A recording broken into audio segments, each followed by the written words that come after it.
Why don't they feel like they belong? What are the issues that they face, not just when they get in the door, but even before they get in the door? So for me, that's kind of like the innovative part, and the part for me that I feel is our USP in a business sense, because loads of people specialize in gender equality, but they don't specialize in making sure that this experience gap is also focused on. Yeah. How do you do that from a perspective of there are different cultures? I mean, you just mentioned a couple of countries, and most probably, I mean, extremes, Germany and Jamaica. I'm pretty sure this is completely from a culture, like deep rooted, like you said, deep dive rooted culture perspective. It's already different to talk about these topics, to like not talking rather than talking about these topics.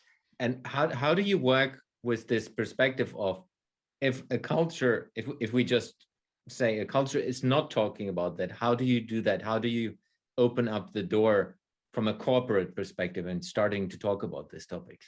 Right.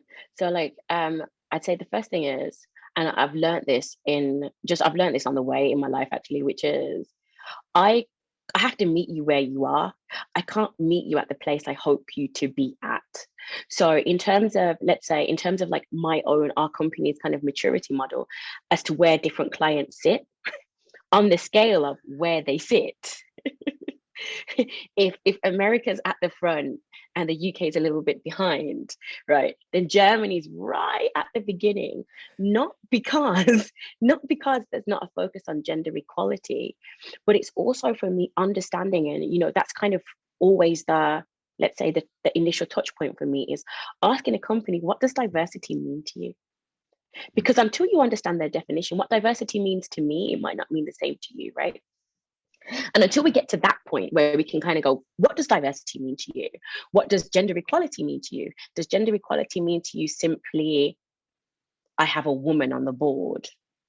Okay.